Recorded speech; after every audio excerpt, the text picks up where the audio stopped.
billahi minasyaitonir rajim. Bismillahirrahmanirrahim. Assalamualaikum warahmatullahi wabarakatuh.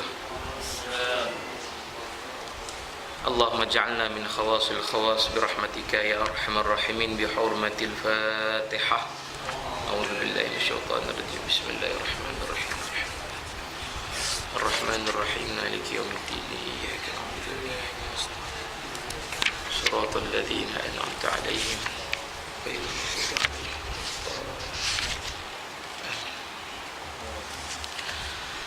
Alhamdulillahi rabbil alamin.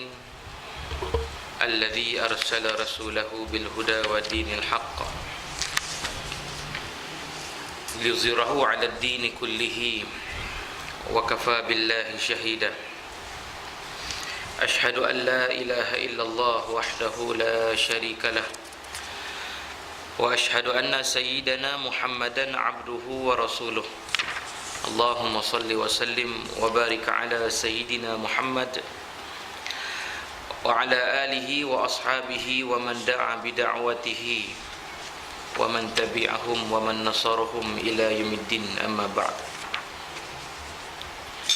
Yang pertamanya kita merafakkan kesyukuran kita kepada Allah Subhanahu wa ta'ala, dilimpahkan rahmat dan kurnia yang melimpah ruah kepada kita, alhamdulillah. Dan bersempena alhamdulillah kita berada dalam bulan Maulidur Rasul, memperingati kita tentang kelahiran Nabi sallallahu alaihi wasallam. Walaupun sambil kita nak ingat Maulid Nabi ini, kita kena tahu yang Nabi kita sallallahu alaihi wasallam wafat pun pada Rabiul Awal, pada bulan yang sama, pada tarikh yang sama dan pada hari yang sama. Nabi lahir pada hari Isnin pada 12 Rabiul Awal. Begitu Rasulullah wafat pada 12 Rabiul Awal pada hari Isnin. Itu jadual dan janji Allah itu benar. Bila sambutan Maulid Nabi ni cukup hebatlah di tempat kita ni, cukup hebat. Masih lagi ada segelintir kecil manusia ni yang menganggapi atau beranggapan perbuatan menyambut Maulid Nabi ni perbuatan yang bid'ah. Kalau dikatakan bid'ah hasanah tu agak kita terima lagi lah. Tetapi menghukum, boleh dikatakan tiga suku orang Islam di dunia ini sebagai melakukan bid'ah dalalah, bid'ah yang sesat. Manusia berhimpun atas menyebut Nabi sallallahu alaihi wasallam. Kita selawat ke atas Nabi dan kita membaca beberapa kisah yang diriwayatkan berkaitan tentang orang yang paling mulia ini, pun dihukum oleh setengah-setengah orang yang rasa macam hebat sangat ilmu dia, sebagai orang yang terkeluar daripada ajaran Nabi sallallahu alaihi wasallam. Kononnya tak ada nas pun Nabi suruh sambut Maulid. Pembohong betul. Pembohong. Orang pembohong ni kalau kita tengok dalam hadis, Nabi kata apa? Tanda ayatul munafiqis salasa, idza haddatsa kadzaba wa idza wa'ada akhlafa wa idza tumina khana. Tanda orang munafik ni kata Nabi, dia ada tiga tanda dia. Yang pertama apa? Bila dia bercakap dia bohong. Wa idza wa'ada akhlafa, bila dia berjanji dia mungkir janji. Wa idza tumina khana, bila dia beri amanah dia khianat dengan amanah dia. Ini tanda orang munafik. Sebab tu bila bercakap bohong ni, Nabi dah letak perkara yang pertama. Sebab orang munafik ni dia mesti bila berbicara saja akan melakukan pembohongan. Sedangkan kita telah mengeluarkan beribu-ribu bukti boleh sambut Maulud Nabi, masih kepala batu tak mahu tu, tak mahu pakai, tolak. Tapi buat majlis sambut hari raya hari jadi Raja Saudi tak apa, boleh. Buat kek sebesar-besar alam tak apa, boleh. Oh boleh, mana nak dipakai saya pun tak tahu lah. Sambut Maulid Nabi je bid'ah. Kita bukan karaoke atas masjid, bukan kita melalak atas masjid. Orang yang himpun ni atas dasar takwa kepada Allah. Sebab tak berlaku maksiat atas masjid Allah ni. Mana mungkin kita boleh hukum orang yang berhimpun dalam rumah Allah sebagai ahli maksiat? Ini satu pembohongan yang besar, tuduhan yang cukup besar. Bagi saya cukup berhati-hati kita dengan masalah ini. Satu riwayat yang disebut oleh Sayyidina Al-Abbas radhiyallahu anhu, dijumpa dengan abang dia. Siapa abang dia? Abu Lahab. Dalam mimpi, aku bermimpi berjumpa dengan abangku dalam tidur. Kata, wahai abang, bagaimana balasan Allah terhadap engkau? Kata, aku ni diazab oleh Allah kerana tidak beriman dengan Nabi. Tetapi keistimewaan Allah beri pada aku satu. Aku dapat isap, boleh sedutlah sekadar mengisap jari ni setiap hari Isnin. Rasa manisan, dalam riwayat kata rasa manisan macam rasa susu. Kenapa jadi macam tu? Sebab pada hari lahirnya Nabi SAW, dia bebaskan seorang hamba. Seorang hamba wanita dia bebaskan. Ini balasan nikmat yang Allah beri kepada orang beriman. Orang yang tidak beriman tetapi dia memuliakan Nabi SAW. Itu orang yang tak beriman. Kalau yang beriman agaknya macam mana dapat? Pun tak pernah salawat pun Abu Lahab, Allah boleh bagi. Takkan kita yang Islam ni tak dapat? Sebab tu kita kena guna akal. Bercakap kena guna akal. Jangan tuduh orang sebagai ahli maksiat. Jangan tuduh orang sebagai buat benda-benda mungkar. Oh, Nabi tak suruh. Sebab kalau buat Maulid Nabi ni serupa macam apa? Christmas. Orang-orang Kristian menyambut Christmas sebab lahirnya Nabi Isa itu pada 25 Disember. Pun satu pembohongan yang besar. Orang Kristian berbohong terhadap agama dia. Kita buka balik Injil, kita buka balik Taurat dan Zabur, kita lihat Nabi Isa alaihissalam, Allah rakamkan dia lahir pada musim kemarau, bukan musim salji. Tapi orang Kristian sambut Merry Christmas ni pada musim salji. Itu pembohongan dalam agama dia. Yang penganut dia pun tak sedar, ataupun buat-buat tak nampak. Tiba-tiba nak seru orang Islam masuk Kristian. Engkau sendiri pergi betulkan agama engkau dulu. Pergi betulkan agama engkau dulu. Baru nak cerita, nak berdebat pasal agama. Dalam bentuk perayaan pun tak betul. Bahkan perjanjian lama dan baru pun bertentang di antara satu dengan yang lain. Quran tak ada. Kita tak ada perjanjian baru dan lama. Kita pakai Quran itulah pakai dari dulu sampai sekarang. Tak ada pernah berubah. Kecuali Quran Syiah saja. Syiah ni ada Quran di sendiri. Dia ada Mushaf Fatimah namanya. Dalam tu ada beberapa tambahan memuji Ali bin Abi Talib dan memuji beberapa ahlu bait Nabi. Benda-benda ni yang ditambah, dia tokok tambah oleh orang Syiah. Tak pakai. Hari ni satu pemimpin Syiah di Iraq dimarah negara kita. Tuan-tuan boleh cari dalam internet ucapan terbaru ni. Malaysia negara yang pertama di zaman ini yang mengkafirkan Syiah dalam fatwa. Ya.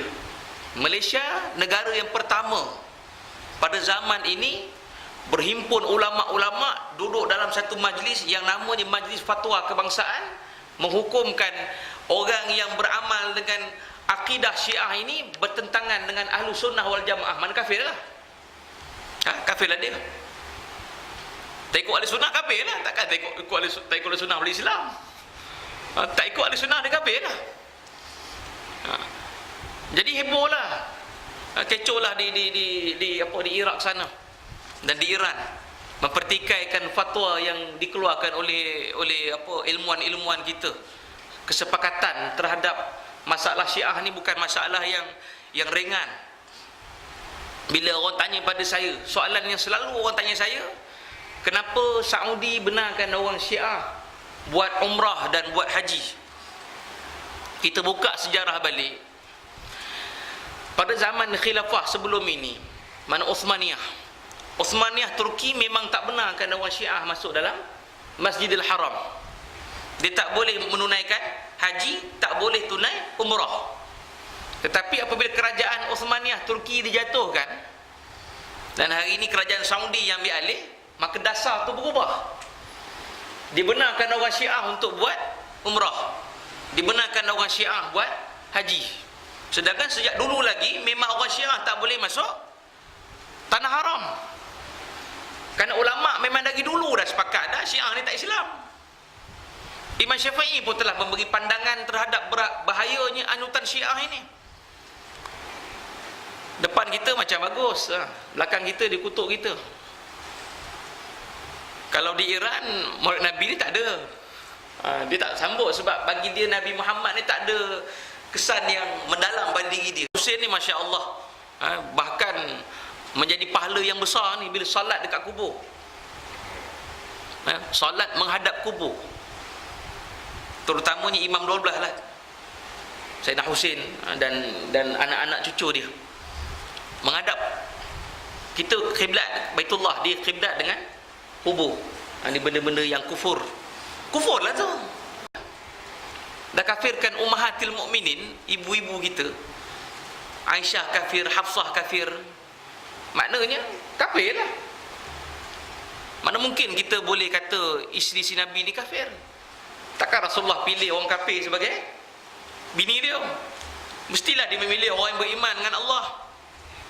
Yang ni kita kena tahu. Dalam Quran Allah sebut surah Al-Hujurat, cerita pasal bilik-bilik isteri Nabi. Dalam Quran dah cerita dah. Dalam Quran pun dah cerita tentang ummahatil mukminin ni dalam syurga. Dah cerita dah macam mana ni ada orang yang masih terpedaya dengan dakwah Syiah, terikut pula Syiah. Pelik. Saya tak tahu apa kepentingan yang dia mahukan menyebabkan Syiah ni jadi macam tak selesai hari ni. Masih tak selesai. Dia seronok bab kahwin je. Syiah ni seronok tang mutaah dia je.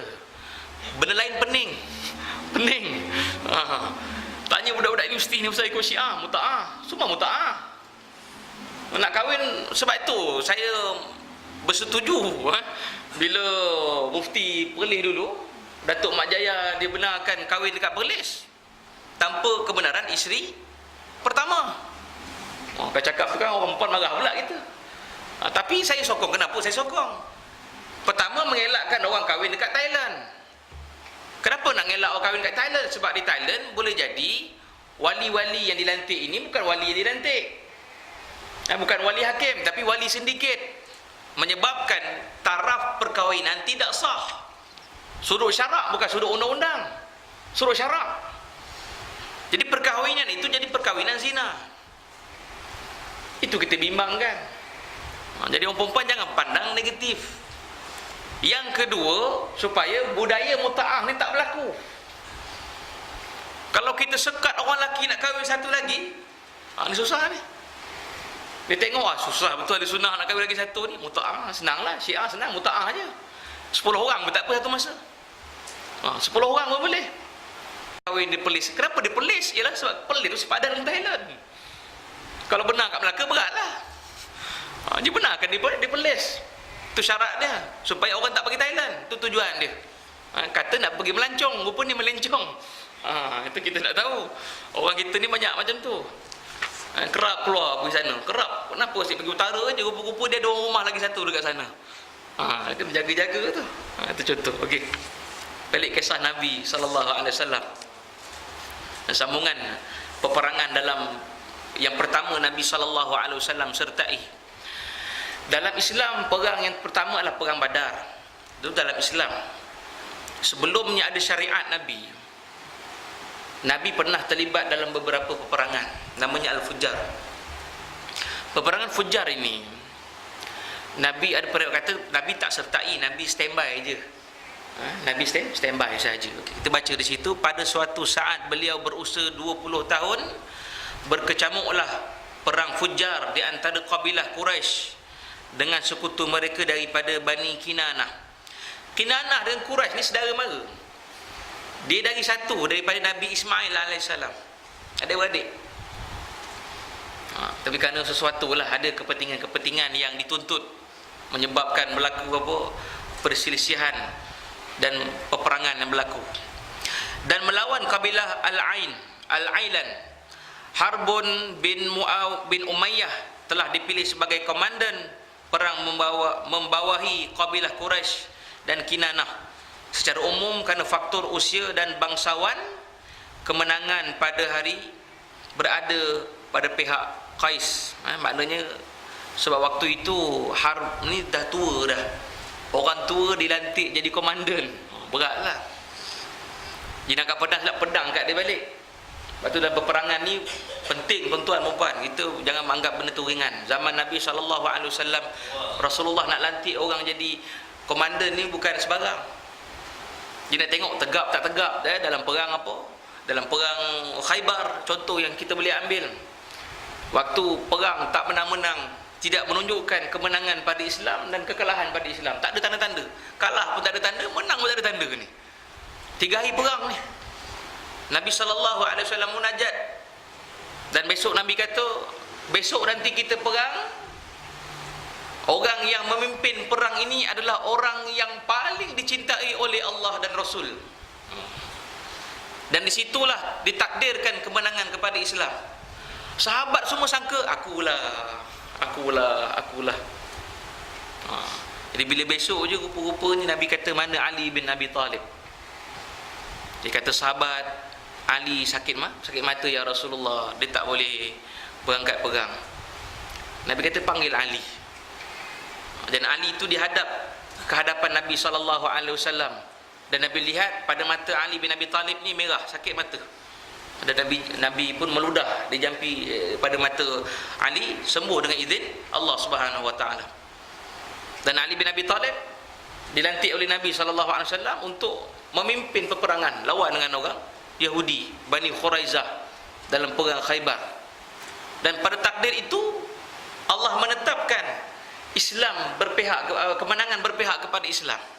Ini sejarah dalam Islam. Maknanya kepimpinan dalam tentera ni penting. Boleh jadi pemimpin atau komandan yang tak betul boleh khianat. Dapat pihak musuh hantar dia punya risik dia, kalau kau terima tawaran kami beri pangkat besar. Terima pula, jatuh pula kerajaan. Itu contoh. Kesetiaan tu penting. Sebab tu kita tengok dalam sejarah kegagalan Ikhwan Muslimin mentadbir Mesir. Sebab dia melantik musuh sebagai komandan, sebagai ketua tentera. Itu kesilapan dia. Sebab menteri-menteri Dr. Mursi ini telah menasihatkan jangan lantik Abdul Fattah Sisi sebagai ketua tentera. Kerana dia ni orang Husnul Barak. Boleh jadi dia khianat. Kita mesti bersikap kepercayaan kepada semua. Nak menunjukkan akhlak Islam tu diberi juga kepada jeneral tadi. Dan dia pun tidak menyangka. Orang munafik macam tu lah tuan-tuan. Kena tahu lah. Itulah ciri-ciri orang munafik. Dia ada sesuatu yang tersembunyi. Bila dia melihat boleh mengambil peluang untuk menjatuhkan Dr. Mursi, maka dia jatuhkan. Dan dia pula terbaru ni nak bertanding sebagai Presiden Mesir. Nampak? Itu agenda dia. Itu agenda dia. Bukan sekadar pada peringkat awal ni kita lihat, dia hanya sekadar mengawal negara atas dasar darurat. Bila rakyat mahu pilihan raya supaya boleh menentukan Presiden Mesir, dia menyatakan hasrat untuk bertanding sebagai Presiden. Itu tujuan dia sebenarnya. Supaya apa? Dia ada kuasa boleh menguasai rakyat Mesir. Kalau Mesir ni dah dikuasai balik, jadi macam dulu balik lah. Susah tuan-tuan. Malaysia kita lagi aman. Saya ingat saya belajar dulu, nak ambil gambar kat balai polis tak boleh. Dia ada kawasan-kawasan hitam dia. Ada kawasan hitam, putih. Kita tak ada hitam putih dah. Kita semua dah warna dah. Di Mesir masih lagi hitam putih. Ada tempat-tempat yang tak boleh bergambar. Bergambar dengan polis pun tak boleh. Kita boleh gambar dengan polis. Kalau pelancong kan, tak ada masalah boleh. Tapi di Mesir tak boleh. Ini gambaran. Begitu susahnya. Kerana kalau kita bergambar saja, disyak kita sebagai risik. Ini orang luar ni menyamar jadi Islam. Supaya tengok kekuatan dan kelemahan Mesir, boleh perang Mesir. Disyak Amerika dengan Yahudi lah. Jadi susah. Ini berlaku. Yang kita bimbang itu berlaku. Bila tentera menguasai kembali lah. Cukup susah lah tuan-tuan. Jadi kita minta Allah berilah keadilan kepada rakyat Mesir. Dan kita pun tak mahu jadi perkara itu berulang lagi di Mesir. Sampai tahap rakyat dibakar dan sebagainya. Ini perbuatan yang zalim lah. Perbuatan yang zalim. Akal manusia yang waras kalau kita berfikir sebagai perasaan manusia. Kalau kita bukan Islam sekalipun, kalau kita lihat keadaan tak setuju kita. Tak setuju. Atas dasar manusia. Kita ada sifat manusia. Kalau kita lihat berlaku di mana? Di Filipin kan. Dengar cerita macam-macam Filipin, kononnya runtuh masjid. Hainan. Ibu Haiyan. Tapi atas dasar peri manusia kita, yang berlaku itu musibah dari Allah. Walaupun kena pada orang Kristian. Kerana semangat kemanusiaan kita simpati. Jangan pula padan muka. Ini sifat orang beriman macam tu. Kita mesti simpati berlaku musibah kepada orang lain. Apatah lagi musibah itu berlaku kepada kita, atau berlaku kepada saudara kita yang Islam. Atas dasar semangat manusia. Kita kena yakin tuan-tuan, kalau kita berpendirian begitu, memang ada orang-orang bukan Islam yang sama pendirian dengan kita. Simpati terhadap apa yang berlaku. Hari ini di barat pun dia sokong kepada rakyat yang tertindas. Keadilan manusia. Kita sebagai manusia dia ada hak atas muka bumi Allah Subhanahu Wa Taala. Begitu. Okey, sambung balik. Jadi kemenangan itu berlaku kepada pihak musuh. Perang Fujar dinamakan demikian kerana dinodai kesuciannya. Ini Asy-Syahrul Haram. Dia ada bulan-bulan yang Allah haramkan perang. Antaranya bulan Ramadan. Bulan Ramadan haram perang. Macam mana Ustaz kalau perang Badar bulan Ramadan? Itu diperangi. Bukan kita yang memulakan peperangan, tapi Islam itu diperangi. Kerana dalam sejarah Rasulullah sallallahu alaihi wasallam memerintahkan sahabat menahan kabilah supaya ambil balik barang yang dirampas, yang nak dijual. Kerana itu hak orang Islam. Dia tinggalkan rumah bukan erti makna dia takut. Sahabat-sahabat Nabi yang berpindah daripada Mekah ke Madinah, dalam rumah ada perabot. Bukan dikata dia tinggal habis orang boleh rampas, tak boleh. Orang sebelah rumah kita dia tinggalkan rumah dia, ada peti ais, ada perabot, ada sofa kayu jati. Kita tengok, 3-4 tahun tak balik ni, boleh tak kita ambil? Tak boleh. Itu akhlak. Tapi orang Quraisy ini dia ambil tu. Bukan 3-4 hari, baru 3-4 bulan nak pergi jual. Sampai berita itu kepada Rasulullah sallallahu alaihi wasallam, dan Nabi kerah sahabat tahan, ambil balik. Pada waktu itulah musuh mendapat maklumat yang orang Islam nak perang dia. Keluarlah bala tentera, 1000 tentera orang musyrikin Mekah yang menzahirkan kebencian terhadap Nabi sallallahu alaihi wasallam. Menzahirkan. Abu Jahal menzahirkan.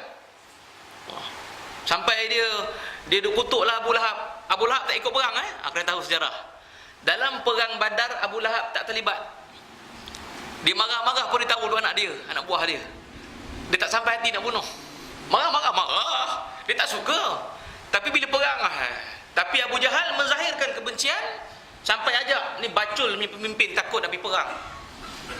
Kalau Abu Lahab, kalau kau tak berani, gantikan 10 orang yang boleh menembus maruah engkau, yang boleh terlibat dalam peperangan. Abu Lahab pun carilah 10 hamba dia, pergi ganti kepada aku untuk terlibat dalam peperangan lawan Nabi Muhammad.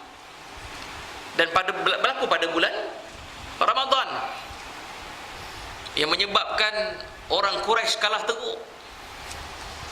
Kalau akal kita berfikir 1000 orang melawan dengan 300 orang, 313, kekuatan manalah yang dapat? Pada waktu itu kaum muslimin ni hanya ada bersenjatakan pedang boleh kira berapa ramai, yang naik baral berapa ramai, naik unta 4 orang aja. Bayang naik unta 4 orang. Banyak pakai pelepah tamar. Ini bukan zaman kita kecil-kecil dulu naik pakai pelepah kelapa, main tarik-tarik. Tapi itulah berlaku pada zaman Nabi SAW. Tak ada pedang nak lawan, pakai pelepah tamar aja, bayang tu. Macam mana tu duk godok-godok orang tu? Boleh tak mati? Itu akal kita berfikir, akal kita berkata tak akan berlaku, mustahil berlaku kematian. Tetapi Allah mentakdirkan berlaku kemenangan apabila Allah menurunkan para malaikat dari langit turun ke bumi bantu Nabi SAW. Menyebabkan orang musyrikin kalah besar, dan Abu Jahal mati dalam peperangan tersebut, dibunuh oleh anak dia sendiri yang bernama Ikrimah. Ikrimah ni di Islam, dia beriman dengan Nabi SAW. Dia pernah kata pada Nabi SAW, kata, ya Rasulullah, kalau ada satu perintah dari Allah supaya bunuh bapa aku, maka tanggungjawab itu beri pada aku, jangan beri pada orang lain. Bayang anak cakap macam tu. Bukan kerana apa? Kerana dia terlalu cinta Rasulullah. Terlalu cinta. Akal kita kalau cakap, mana ada anak macam tu? Akal kita. Tetapi kalau bab iman, tidak ada orang yang boleh menafikan. Ini kehebatan Nabi SAW. Setelah peperangan Hilful Fudul, yakni perjanjian kebulatan sumpah setia, pada bulan Zulkaidah, di suatu bulan haram. Bulan Zulkaidah pun bulan yang haram berperang. Zulhijjah pun tak boleh perang, Zulkaidah tak boleh perang. Orang nak pergi haji dah tu, sibuk nak pergi haji, sibuk nak pergi perang. Banyak kabilah-kabilah Quraisy yang ikut berkumpul pada perjanjian tersebut, iaitu Bani Hashim, suku Nabi juga, Bani Muttalib, Asad bin Abdul Uzza, Zahra bin Kilab, Taim bin Murrah. Mereka berkumpul di rumah Abdullah bin Jad'an At-Taimi kerana faktor usia dan kebangsawan mereka. Lebih senior lah, orang senior dijumpa untuk mengambil kesetiaan. Dalam perjanjian tersebut, mereka sepakat dan berjanji bahawa manakala ada orang yang dizalimi di Mekah, baik dia penduduk asal maupun pendatang, maka mereka akan bergerak membelanya hingga haknya yang telah dizalimi dikembalikan kepadanya. Ini perjanjian beberapa suku daripada Quraisy ini berjanji membela mana-mana orang Mekah, sama ada dia penduduk asal Mekah ataupun pendatang duduk di Mekah, dizalimi hak dia, kita kena bela. Ini semangat orang Arab dari dulu sampai sekarang. Dari dulu sampai sekarang dia ada syafaat, dia panggil syafaat kaum. Buat salah, engkau daripada kaum mana? Seru kaum kau supaya kaum kau datang bela engkau. Ini semangat perkauman yang ada pada zaman jahiliyah lagi. Itu contoh-contoh yang kita boleh ambil. Rasulullah SAW turut menghadiri perjanjian tersebut. Macam mana Nabi boleh terlibat sama? Dalam faktor usia Nabi ni baru 20 tahun. Yang lain tu dah tua bangka dah. Terlibatlah kerana faktor kebangsawan dia. Orang bangsawan satu, yang kedua dia orang lama usia dia. Tapi Nabi ada sama dalam perjanjian. Rasulullah ni waktu dia muda dijuluki dengan gelaran Al-Amin. Orang panggil dia Al-Amin. Kenapa Al-Amin? Al-Amin ni maknanya orang yang sangat amanah. Orang sangat amanah. Kalaulah diberi RM100, maka dia akan pulang RM100. Dia tak akan kurang RM99 satu ni sebagai upah, tak. Ini akhlak yang ada pada Nabi SAW yang tak boleh kita challenge. Kemuliaan yang ada pada Nabi. Nabi ni daripada kecil lagi, daripada lahir lagi, daripada dalam perut lagi, sebelumnya ada roh dalam perut ibu dia Siti Aminah, telah zahir kenabian dia sebenarnya. Di waktu dalam sebelum berlakunya Abrahah nak runtuhkan kota Kaabah, Abdul Muttalib ini, datuk Nabi, duduk bersama dengan kumpulan dia, menemui satu kumpulan orang-orang Yahudi. Dan ditanya, kata Abdul Muttalib, aku lihat pada kalian ni bukan orang tempatan, bukan orang sini. Kami daripada Syam, daripada Syria, Lebanon mungkin. Sebab Lebanon ni banyak orang Kristian. Di Lebanon banyak orang Kristian. Jadi kata rahib-rahib ini, kami datang daripada Syam. Datang di sini kerana kami sedang menantikan kelahiran Nabi akhir zaman. Yang beriman ataupun yang terikut dalam ajaran rahib ini sepupu Khadijah, namanya Waraqah bin Naufal. Waraqah bin Naufal ini bukan orang Kristian, tetapi dia mengikuti ajaran Kristian. Waktu tu agama paling betul Kristian lah. Kristian ni pecah-pecah pula. Dia berpecah. Kristian yang berada di Syam masih beriman dengan kitab yang asal, kitab Injil yang asal. Berbeza Kristian yang ada di Itali contoh. Sebab tu orang Kristian sampailah ni, sampai sekarang tuan-tuan dan puan, yang ada di Itali, yang berada di Turki, yang berada di Syam, di Mesir, di Syria, dia mengkafirkan di antara satu dengan yang lain. Contoh yang berada di Turki, Kristian Turki kata Kristian yang ada dekat Itali ni kafir kerana tidak berpegang kepada ajaran Nabi Isa. Dan saya dah jumpa orang macam ni, saya dah jumpa dah penganut Kristian yang beriman dengan Nabi Isa sebagai Nabi, bukan sebagai anak Allah. Saya dah jumpa dah di Sabah, tuan-tuan. Bukan orang Arab, orang Malaysia. Habis saya berdiskusi lah sebab dia nak murtad. Mungkin saya pernah cerita dulu, lama dah saya cerita, saya ulang balik. Seorang lelaki ni datang, dia punya pegawai datang, bawa anak buah dia murtad. Kok kena ganggu setan ke? Tak ada kena ganggu setan ni, memang pilihan nak keluar pada Islam. Saya tanya dulu masuk Islam tu kenapa? Sebab perempuan lah. Dia cerita perempuan dah kahwin lain, dia peram nonggeng, keluar balik lah. Tak apa nak keluar, agama Islam ni tak betul ke? Agama Islam ni betul, tapi agama Kristian pun betul. Mana betul? Sebab saya kata Kristian anggap Nabi Isa ni anak Allah. Tak, kami tak begitu. Kami beranggapan Nabi Isa ni tak lebih sebagai seorang Nabi saja. Habis yang orang Kristian kata dia anak Allah tu, itu kafir tu. Terkejut saya. Mana ni? Macam nak buat ni? Saya kata pada pegawai yang jumpa saya ni, beginilah tuan. Sebab dia ada dokumentasi Muslim, Islam, dakwa lah. Kalau sudut kepercayaan dia kata Nabi Isa tu sebagai Nabi, kita terimalah. Tapi sebenarnya orang-orang yang beriman dengan Nabi Isa sebagai Nabi, dia menanti Nabi akhir zaman. Itu intipati ajaran dia. Sebab tu orang-orang Kristian yang berada di Syam dulu, semua menanti Nabi akhir zaman. Termasuk Buhairah. Termasuk Buhairah. Bila dia nampak Nabi bersandar dekat pokok tu, ada awan pula duduk atas kepala Rasulullah. Dia kata ni budak ni Nabi ni, disuruh bawa balik. Sebab dia menanti. Sama juga Waraqah bin Aufal. Waktu Nabi naik Gua Hira 40 hari, datang Jibril alaihissalam, ajar Iqra bismi rabbikal ladzi khalaq dan sebagainya, sampai ya ayyuhal muzammil, ya ayyuhal mudaththir. Jumpa kepada Waraqah bin Aufal, maka Waraqah bin Aufal kata, wahai Khadijah, aku melihat pada suami engkau ini ada tanda-tanda kenabian. Yang pertama pada nama dia sendiri Muhammad. Yang kedua, aku lihat pada tanda-tanda yang dicerita. Dicerita tadi, itulah tanda-tanda Nabi-Nabi, semua nak dapat wahyu macam tu. Kalau benarlah sampai perintah nanti istiah jadi Rasul, kalau benarlah Muhammad ini Rasul yang dijanjikan, akulah orang pertama wahai Khadijah beriman dengan dia. Tapi kerana takdir Allah, Nabi belum lagi mestiah sebagai Nabi, sebagai Rasul, Waraqah bin Aufal dia wafat. Mana berimanlah dia. Beriman dalam sudut konteks agama tadi, bukan beriman lagi sudut konteks Islam. Itu contoh sebab saya kena bahas benda ni tuan-tuan. Contoh, saya bagi contoh.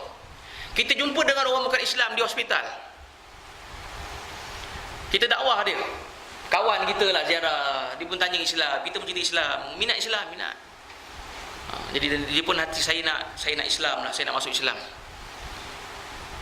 Dan dia pun dah menyatakan dia begitu yakin dengan Allah, begitu yakin dengan Nabi Muhammad. Dan mati belum syahadah. Dalam konteks fiqah, tak Islam, konteks fiqah, tetapi dalam sudut ilmu tasawuf beranggapan dia Islam di sisi Allah. Kita berdoa supaya Allah terima Islam dia. Sebab itu urusan dia selepas itu diserahkan kepada pihak berkuasa. Nak uruskan dia dalam bentuk agama apa? Sebab tak ada lagi surat, tak ada lagi ikrar dia. Menyebabkan kadang-kadang kalau di India, dia matilah dibakar dan sebagainya. Itu sebagai contoh. Mungkin kita akan berdepan dengan masalah-masalah begini. Sebab itu saya bila menjawab bab Waraqah bin Aufal, saya kata dia beriman dengan Allah. Cuma tidak menzahirkan keimanan terhadap Nabi sebab Nabi belum jadi Rasul lagi. Kalau dah jadi rasul, tak beriman, baru kafir. Waktu itulah nak menentukan Islam ke tak Islam, kafir atau beriman. Bila waktu Nabi isytihar jadi Nabi, Abu Lahab semua percaya Nabi. Cerita Nabi Muhammad, oh hebat, percaya. Engkau alamin Muhammad, mana boleh kami tolak engkau. Kata, wahai orang Quraisy, kalau belakang ni ada tentera nak lawan kita, percaya tak percaya? Percaya. Kata, wahai orang Quraisy, kalau aku mengatakan bahawa aku ni utusan yang diutuskan oleh Allah, adakah kamu percaya? Oh, dan berubah statement, tak percaya. Nampak tu? Terus berubah statement. Tadi sebut percaya, tapi bila cerita utusan Allah saja tak boleh terima. Kenapa? Sebab ni berkait dengan iman. Iman ni kan bukan benda yang kita boleh bincang, kita boleh cakap dalam kitab. Dia tak boleh jadi dalam hasil bentuk kita baca buku beriman. Baca buku beriman betul, tak ada. Saya pernah jumpa ada orang Cina simpan Quran di rumah dia, tak beriman pun, tak Islam pun.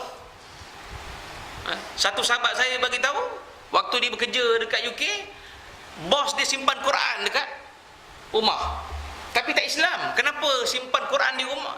Sebab pertama dia yakin tentang malaikat rahmat. Wah, dia yakin tu malaikat rahmat ni masuk rumah ada Quran.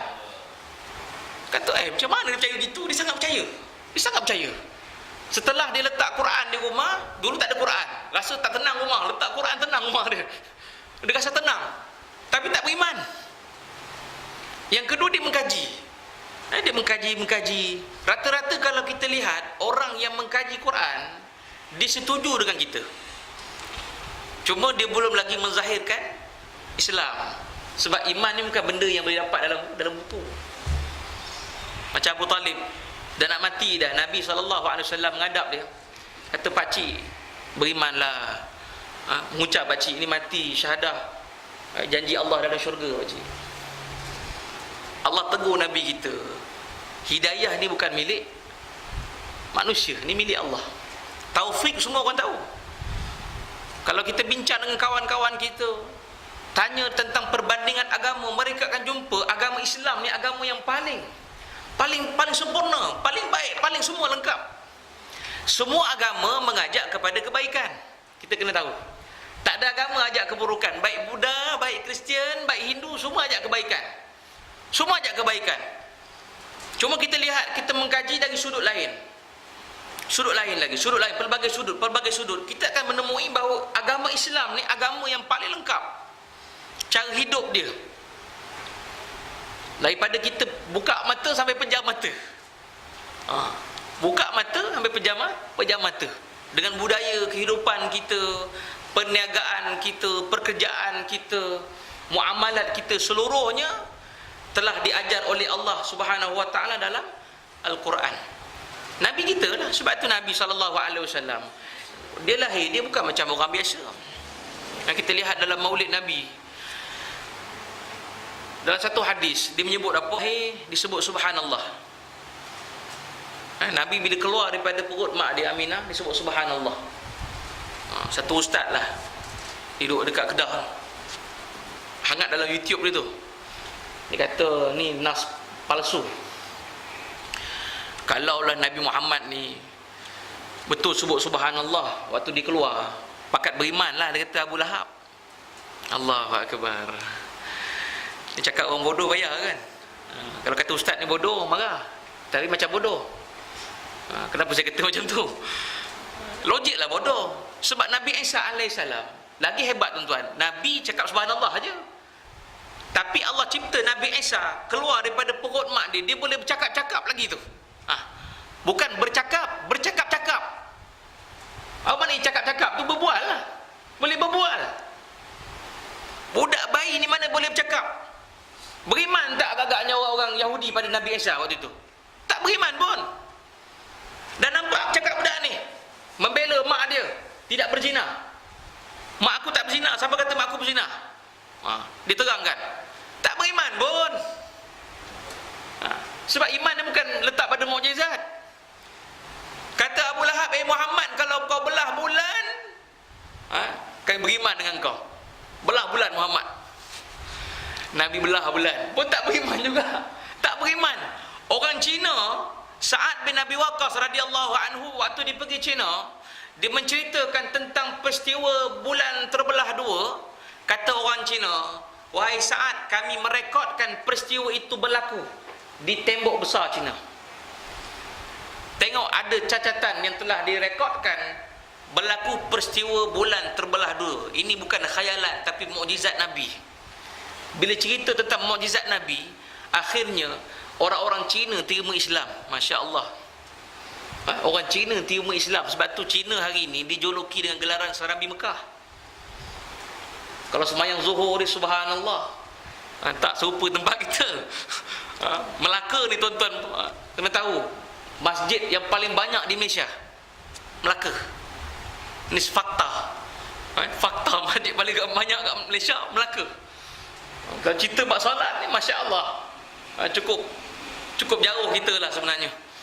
Kalau Cina tu, walaupun macam tu Cina, solat Zuhur saja macam solat Jumaat, malu lah, kita tak boleh challenge lah. Kita malu.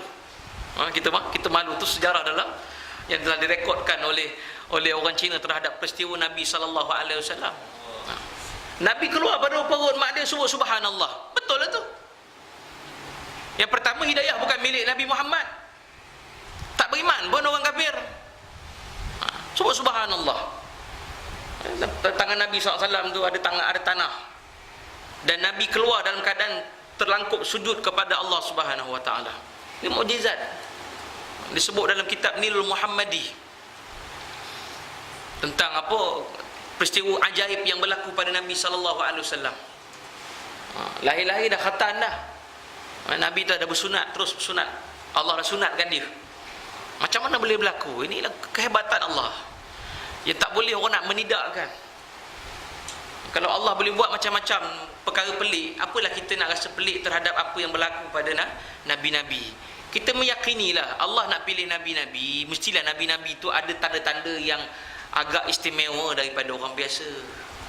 Kalau tanda-tanda Nabi itu tak ada, lahir macam kita, serupa kita, keluar-keluar melalak je, mandi balut macam biasa, orang tak panggil Nabi. Sebab tu Nabi kena faham Nabi. Dia bukan orang biasa. Sebab tu Rasulullah sallallahu alaihi wasallam ni manusia tak ada bayang-bayang. Saya tak boleh gambar macam mana tak ada bayang-bayang. Apa objek tak ada bayang-bayang? Jumpa tak? Tak jumpa. Lampu ni pun kalau dia terbakar ada bayang-bayang. Kalau tak dinyalakan ada bayang-bayang mentol. Sebab ada cahaya tak nampak bayang-bayang dia. Tapi Rasulullah, Allah cipta dia tidak ada bayang-bayang. Tu hebat Nabi. Sebab tu dalam satu doa, Allahumma ja'alni nuran, jadikan aku wahai Tuhan daripada cahaya. Nabi tak ada bayang-bayang.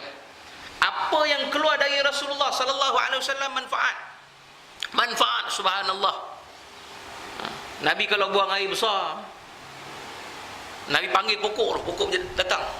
Pokok mari aku nak buang air. Datang pokok ni, tak boleh gambar. Satu hari Nabi buang air, tak ada air nak beristinja. Nabi suruh sahabat ambil air. Tengok mata air dah kering. Dia jumpa Nabi, ya Rasulullah, air mata kering. Bagi tahulah Rasulullah nak beristinja. Kata, tak ni, dandan keluar air. Tak berlaku pada kita. Cakap macam mana pun kita tak keluar air. Menangis kita pun kita keluar air mata. Bukannya keluar air bumi. Ini beza kita, kena tahu. Lagi suruh buang air kecil. Nabi nak buang air kecil, nak buang air besar pun sama. Sahabat bila Nabi lepas tinjak cari najis Rasulullah, tak jumpa najis. Allah tenggelamkan tai tu. Kita kampus sendirilah. Kalau kat padang pasir, kalau kat jamban kita pam sendiri. Tu beza kita dengan Nabi SAW. Aisyah kata, Rasulullah ni bila keluar tandas lepas buang air, aku tak bau hancing, melainkan aku bau tu bau kasturi saja. Allahu akbar. Bau kasturi. Nabi ni ada 10 isteri. Satu hari giliran rumah Maimunah. Maimunah ni mak saudara kepada Abdullah bin Abbas. Nabi kahwin dekat-dekat. Ni Maimunah ni sakit perut. Masuk bilik air, keluar masuk. Nabi ni adab Rasulullah, dia tak macam kita lah mungkin. Kalau kita ada 2-3 isteri tak macam tu. Kalau isteri tu bersebelah-sebelah, agak-agaknya kita nak mandi, nak buang air, pergi rumah sebelah lah. Tak pun kita mengamuk rumah kan. Kan zaman bapak kau kata. Aku pun nak berak juga, aku pun nak mandi juga, nak kencing. Nabi tengok ada isteri dia tak ganggu. Nabi tunggu. Sepatutnya boleh pergi rumah sebelah kan? Logiknya. Tapi Nabi jaga hak isteri. Tu Rasulullah tak boleh challenge Tak boleh challenge. Nabi jaga hak isteri dia, ditunggu. Tak keluar-keluar Maimunah. Apa Nabi buat? Nabi kencing dalam satu bekas dalam cawan. Dan air kencing tu Nabi letak, sebab air Maimunah ada dalam bilik air, maka Nabi letak air air kencing dalam bekas tadi di tepi pintu. Nabi keluar kerana ada urusan-urusan. Nabi balik rumah, Nabi tengok air dah hilang air ni. Maimunah, mana air dalam cawan? Rasulullah, saya ni sakit perut, air teruk betul. Kejap-kejap masuk bilik air, kejap-kejap masuk bilik air, tengok ada air dan saya sangka dia ubat. Dan saya minum ya Rasulullah, hilang sakit perut aku. Nabi kata, wahai Maimunah, itu bukan ubat, itu air kencing aku. Wallahi, kata, demi Allah wahai Rasulullah, setelah aku minum hilang segala masalah penyakit. Kencing Nabi boleh buat ubat. Kencing kita jangan jangan pula lepas ni balik nak test power kencing letak di pintu rumah minum, tengok cantik kawan nak minum masuk ICU. Tu beza kita dengan Nabi SAW, sangat berbeza. Sebab kencing Nabi dia tak bau hancing, dia bau kasturi. Kita rumah pandang dah tahu dah hancing ni. Kalau dia nak minum dia sesemang lah tu. Kalau dia minum tu sesemang lah tu, tersumbat hidung dia. Kalau orang waras dia tak minum, dia tahu tu kencing. Itu contoh yang berlaku kepada Nabi SAW. Peluh Nabi ni bau kasturi. Sebab itu Rasulullah SAW jarang ataupun kata tidak menggunakan minyak wangi. Sebab peluh Nabi sendiri dah keluar minyak dah keluar wangian. Masya Allah. Tapi kalau orang bagi, Nabi ambil. Kalau orang bagi minyak wangi, Nabi ambil. Antara hadiah yang Nabi tak tolak, salah satunya adalah minyak wangi. Dan mujizat Nabi SAW ni, bila Nabi peluh tadi berbau wangi. Berbeza kita lah. Kita lepas cangkul ni habis semua lah. Balik kerja, siap lah. Bau masam ketiak dia, bau peluh lagi, tak selesa rumah kita. Itu kita. Tapi Nabi bila berpeluh-peluh, sahabat makin datang, makin hampir.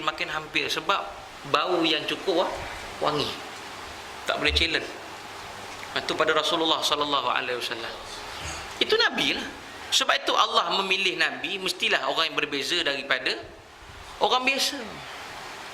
Takkan Allah nak pilih Nabi ni orang biasa, orang yang serupa macam kita. Rasulullah tidur berapa jam? Kalau kita lihat Nabi tidur berapa jam. Dan Nabi SAW dalam satu hadis Sahih Bukhari,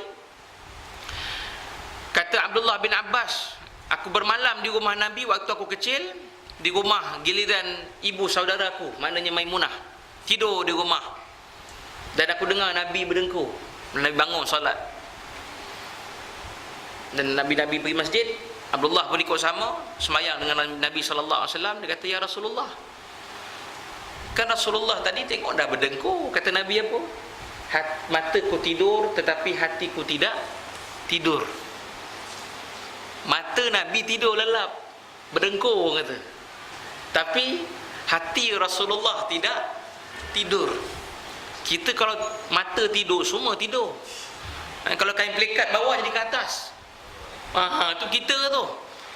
Itu kita, makna tidur memang tidur mati lah kata orang Melaka, tidur mampus. Tapi Nabi tidak. Itu keistimewaan Nabi SAW. Tidur Rasulullah pun sedikit, terlalu sedikit. Masya Allah. Tidur kita lah, tak cukup tidur. Ada penyakit tak cukup tidur. Tidur dah lama ni, tak cukup tidur. Afsal letih ni, tak cukup tidur lah. Tidur dah lama. Kita lihat Nabi SAW dapat wahyu umur berapa tahun? 40 tahun. Nabi dapat wahyu umur 40 tahun, bukan umur 25 tahun. Waktu Nabi umur 40 tahun dah datang firman-firman Allah, dalil-dalil, perintah dakwah dan sebagainya. Qumil laila illa qalila, bangun malam walaupun sedikit. Waktu umur Nabi 40 tahun. Pada waktu itu, saat itu Nabi dah kena kurang ganti tidur, kena banyak solat. Bila dah kuat rohani, baru Allah kata qum fa'anzir. beri peringatan. Rohani kena kuat. Rohani. Sebab apa? Kekuatan berdakwah ni bagi kekuatan rohani. Dia bukan sebab petah berkata-kata. Orang petah berkata-kata pun boleh patah hujah dia. Tapi rohani bila kita kuat, cakap satu patah pun orang boleh beriman. Masya Allah. Itu yang berlaku kepada Abu Bakar As-Siddiq. Sikit Nabi dakwah, Islam lah. Terima Islam. Terima Islam bulat-bulat. Sebab tu dia panggil As-Siddiq, dia benarkan Nabi SAW. Umur 40 tahun, dah kurang tidur. Sebab itu orang kita ni, bila sampai umur 40 tahun, ada beberapa benda sunat yang Nabi suruh buat. Yang pertama, kurangkan tidur. Yang kedua, pegang tongkat. Walaupun tak sakit. Macam abang mak kita dah sakit, dia lain. Dia pegang tongkat. Walaupun kita tak sakit, kita kena pegang tongkat. Kenapa? Kena rasa dekat dah mati. Masa 40 tahun pegang tongkat. Walaupun tak sakit, tapi pegang tongkat. Ikut sunnah Nabi. Nabi tak sakit pun. Siapa kata Nabi sakit? Tapi Nabi sampai umur 40 dah pegang tongkat. Dan kita pun rasa dekat dah kepada penghujung kematian kita. Betul Rasulullah dia bertongkat. Itu antara sunnah yang kita kena buat dua perkara. Sama ada kita menyedikitkan tidur, yang kedua kita memegang tongkat. Banyak fadilat lah pegang tongkat dia kan. Kadang-kadang malas Datuk Seri pakai tongkat je. Senang aja, tak susah je. Malas dia tolak pump je. Habis cerita. Tu kelebihan pakai tongkat. Dia sedikitkan tidur. Kita tidur berapa jam? Tidur berapa jam?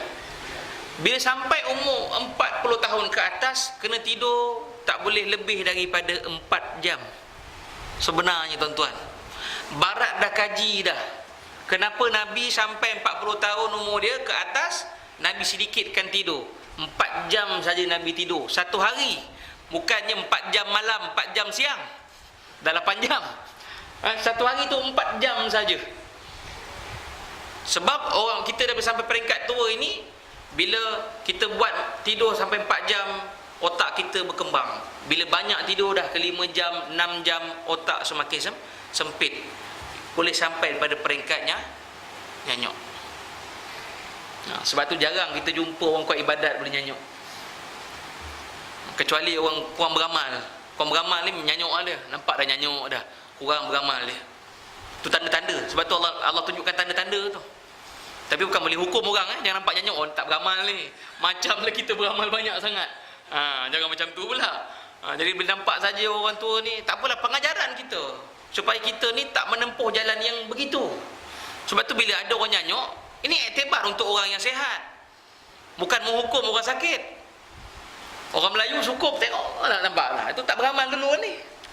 Ni masa dah 40 dulu tak bangun tahajud ni. Ni tidur banyak ni. Kita hukum orang ni. Orang ni nyanyuk dah. Ni bukan ingat apa pun. Patut pengajaran kepada kita.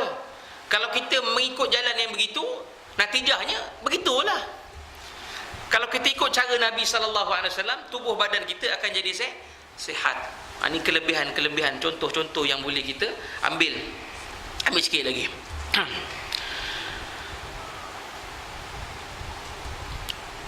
Setelah beliau dimuliakan oleh Allah dengan risalah, dengan kerasulannya, baginda berkata, sesungguh aku telah menghadiri suatu perjanjian di kediaman Abdullah bin Jada'an yang lebih aku sukai ketimbang aku miliki, yakni humrun na'am, ni unta merah, yang merupakan harta yang paling termahal yang menjadi kebanggaan orang Arab pada ketika itu. Sampai hari ini pun unta merah ni unta yang cukup mahal.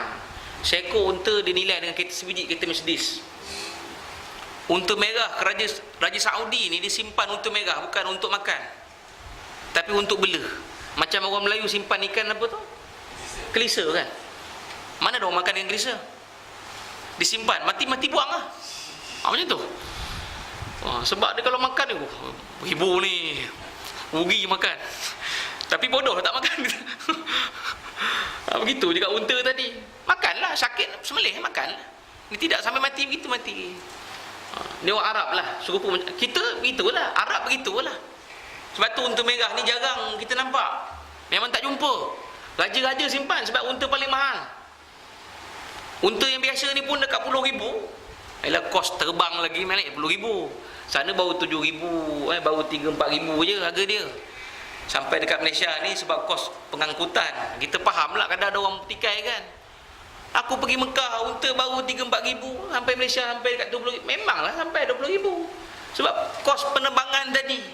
Ingat tak kena visa ke unta? Ingat manusia je kena visa. Unta pun kena visa juga.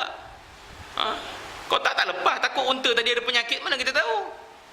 Nak bawa ke sini kena ikut apa nama immigration punya undang-undang. Ni banyak orang tak faham ni. Duk cakap macam-macam ni tahu dia. Tapi dia balik beli unta, baik beli lembu, banyak boleh makan kan, banyak boleh beli dan ramai boleh menikmati daripada beli seekor unta. Orang Melayu ni glamour, dia lebih glamour masuk surat khabar kan. Besok unta turun, kita satu Melaka lah orang tahu surau kita ada unta. Nak glamour tu je.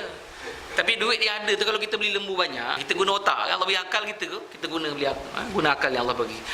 Andai di dalam Islam aku diminta untuk melakukan hal itu, maka aku akan memenuhinya. Okey. Semangat perjanjian tersebut bertolak belakang dengan hamiyah jahiliyah, dengan semangat jahiliyah ni tadi. Sebab orang jahiliyah ni kadang-kadang beginilah, dia masing-masing mempertahankan suku dia. Alhamdulillah kita ni bila ni hikmah lah, Melaka banyak surau masjid. Ada hikmah dia, ada bagus dia. Apa bagus dia? Dah tak banyak orang kuat adat lagi. Dah kurang dah. Kalau tidak dulu dengan adat-adat yang agak menyusahkan, membebankan mungkin. Nak minang ada cincin tanya. Ben pula tu. Cincin tanya, cincin berisik, cincin apa lagi, cincin tunang, cincin nikah lagi. Wah, baik cincin ni perempuan nak tahu tak mana jari tak tahu dah. Penuh 5 jari ni. Nanti dah berkahwin pula dah 5 tahun cincin dah penuh dah. Nampak kadang-kadang beberapa adat ni agak membebankan kepada orang lah. Laki hari ni heboh kan. Saya ingat dalam sebulan lepas lah bangkit isu mahar tinggi. Mas kahwin mahal. Melaka okey lagi, Melaka berapa ringgit? Berapa? Melaka 60. Berapa? 40. Yang paling rendah sekali Johor lah. Lagi dulu sampai sekarang memang rendah berapa ringgit? Johor. Berapa? 10 ringgit setengah. 20 ringgit setengah. Oh, memang rendah betul. 20 ringgit. 25 setengah, 22 setengah. Okey lah tu berkat. Nabi kata orang yang paling berkat lah perempuan yang paling rendah mas kahwin dia. Tapi orang Melayu ni pula mas kahwin lain, hantaran lain. Hantaran pula tinggi. Kena jaga-jaga tuan-tuan. Kalau tak jaga benda ni, jaga macam Arab. Jadi macam Arab. Orang Arab punca lambat kahwin. Kenapa? Sebab mas kahwin terlalu mahal.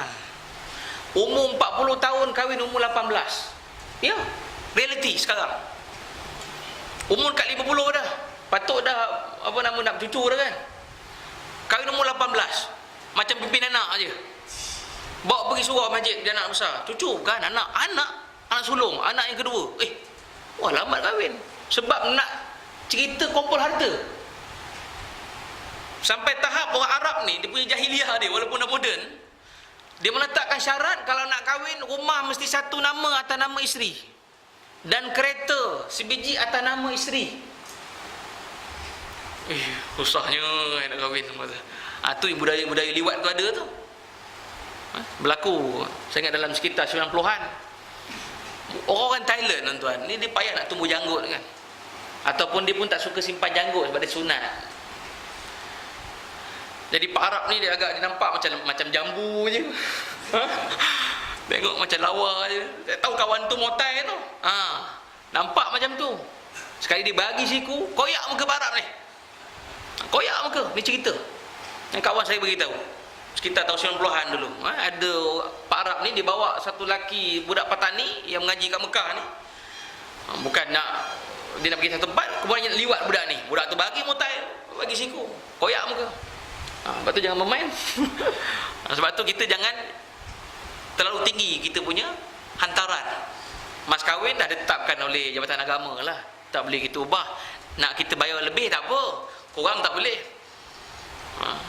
Kalau Melaka RM40, Kita pun kata nak kurang sikit lah, 35 boleh tak? Tak bawa RM5. Tak bawa, hutang lah. Yang akad jadi hutang lah. Tetap dia jadi 40 juga, tapi hutang. Saya pernah jumpa tuan-tuan akad hutang. Saya ingat dah tak ada dalam 2-3 bulan lepas. Saudara boleh.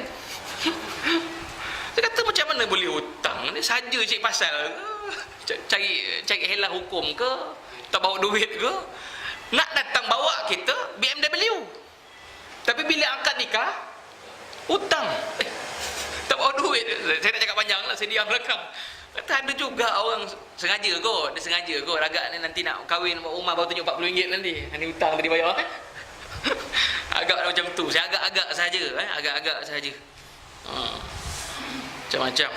Orang perempuan dia boleh meminta hak dia. Dia boleh buat no entry.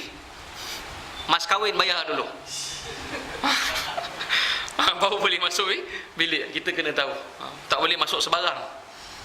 Itu hak orang perempuan. Kalau akad tadi hutang. Dan di sini baik insya-Allah kan. Bayar separuh dulu. Maklum zaman dulu susah.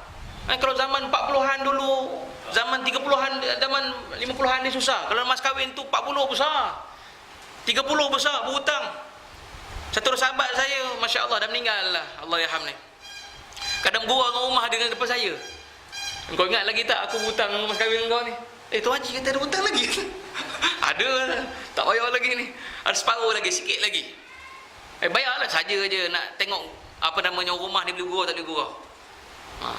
Tak berkata isteri dia, tak apa, halal lah. Selesai lah. Selesai lah masalah. Itu cerita dulu kan. Takkan sekarang ni RM40 hutang, logik kita. Tapi ada juga yang berhutang tu. Itu yang heran tu.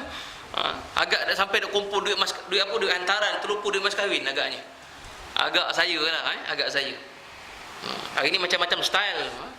Kalau di Indonesia ni ada yang apa namanya hantaran dengan naskah Quran. Tok guru saya pernah nak nikahkan anak dia, dia punya hantaran dia senaskah Quran. Nak cerita berkat tadi. Tak usah pening-pening.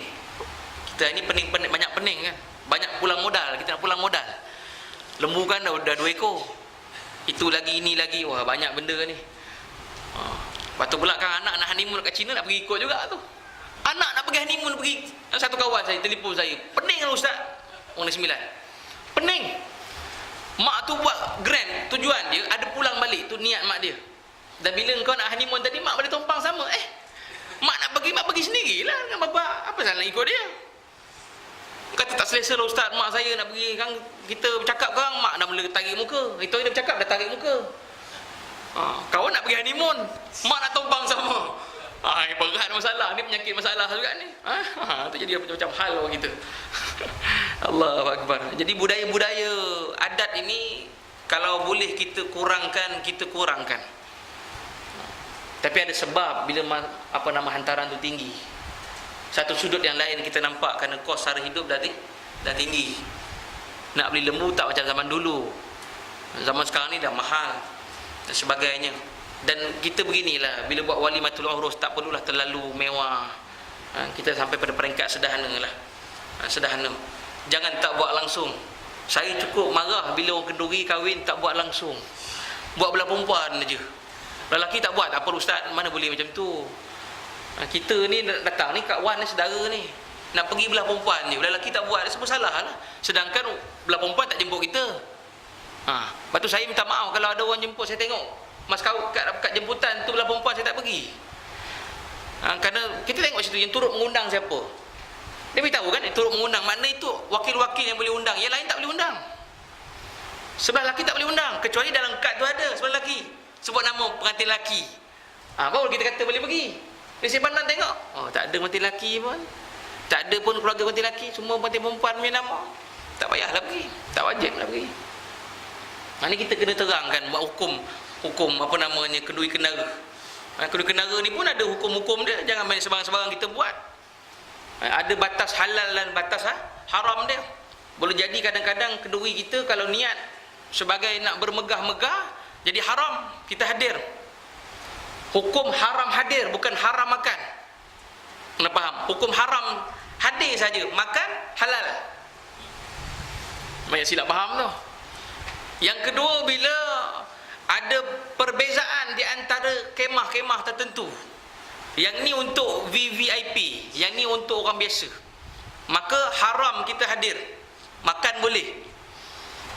Sudut haram tadi kena tahu. Kalau niat macam tu, ada perbezaan-perbezaan, maka tak wajib kita hadir.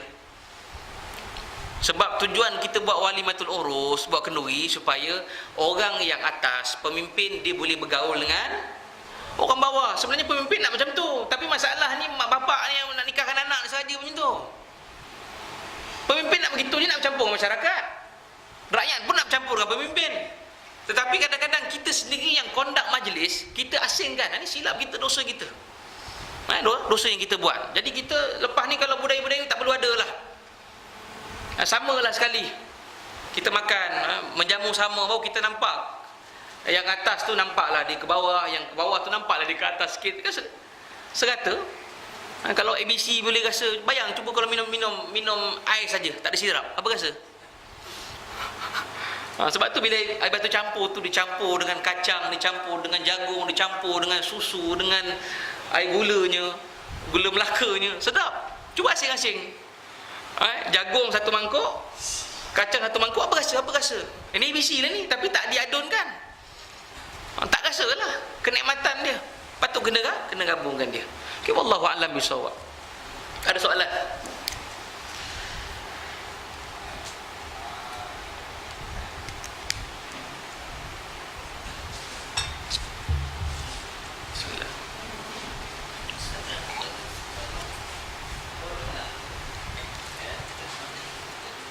Tak ada soalan? Bagus, alhamdulillah, hari ni tak ada soalan.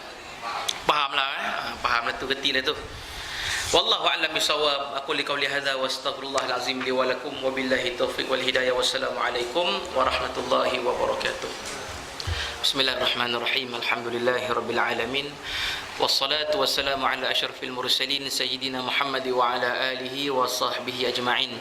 Allahumma faqihna fid din wa 'allimna ta'wil. Allahumma 'allimna al-kitab bi rahmatika ya arhamar rahimin. اللهم افتح لنا فتوح العارفين وجعلنا من عبادك الصالحين الذي لا خوف عليهم ولا هم يحزنون. اللهم إنا نعوذ بك من علم لا ينفع وقلب لا يخشع ودعاء لا يسمع يا رب العالمين. صلى الله على سيدنا محمد وعلى آله وصحبه وسلم. الحمد لله رب العالمين. تقبل الله.